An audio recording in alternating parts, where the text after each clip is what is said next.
Dans cette vidéo, nous allons détailler les différentes étiologies des obésités. L'obésité dite commune, les obésités secondaires et les obésités de cause rare.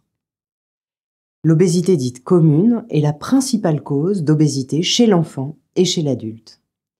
Il s'agit d'une prise de poids qui se constitue sur un terrain prédisposé, associé à des facteurs socio-économiques. Cette prise de poids se fait progressivement en fonction du mode alimentaire, du niveau de sédentarité, voire de la prise de certains médicaments. Elle s'aggrave par la pratique des régimes restrictifs à répétition qui induisent d'abord des pertes de poids, mais souvent suivies de rebonds pondérants conduisant à des prises de poids importantes sur le long terme. Les obésités de cause rare sont des obésités peu fréquentes qu'on qualifiera de monogéniques ou de syndromiques. Les obésités monogéniques sont liées à une mutation génétique conduisant à une anomalie du fonctionnement de la voie leptine-mélanocortine qui régule la prise alimentaire. Pour rappel, la leptine est produite par le tissu adipeux et se fixe à son récepteur dans le noyau arqué au niveau de l'hypothalamus dans le cerveau. Elle active alors des neurones anorexigènes qui permettent la production de POMC et d'alpha-MSH qui se fixeront sur leur récepteur MC4R.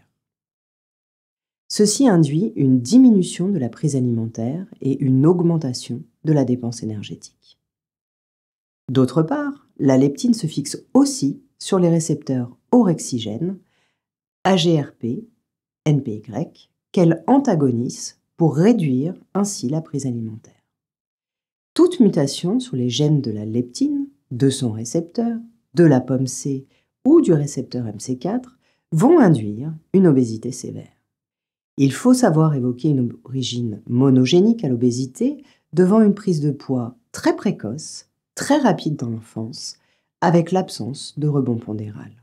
Une impulsivité alimentaire, voire des troubles du comportement alimentaire présents dès l'enfance, sont également évocateurs.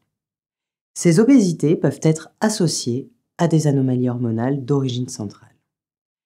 Les obésités syndromiques, quant à elles, sont rares aussi et d'origine génétique, associant une obésité avec des particularités morphologiques, des malformations et ou des anomalies du neurodéveloppement caractéristiques.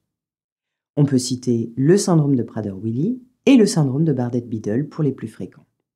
Il faut les évoquer devant une obésité d'installation très précoce dans la petite enfance, dans un contexte de troubles des conduites alimentaires associés à des anomalies du neurodéveloppement et ou des anomalies morphologiques. Les obésités secondaires se développent suite à des pathologies qui impactent le métabolisme de régulation pondérale, comme des maladies endocriniennes. Par exemple, la maladie de Cushing ou l'acromégalie.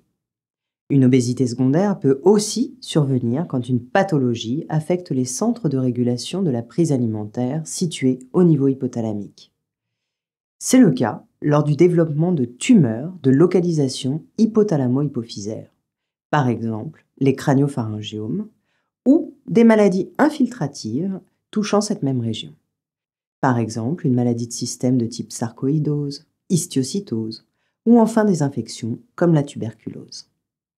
Ces dérégulations peuvent aussi être d'origine iatrogène, suite à la prise de certains médicaments dits obésogènes, comme la corticothérapie prolongée ou des neuroleptiques, la radiothérapie ou la chirurgie de la région hypothalamo-hypophysaire.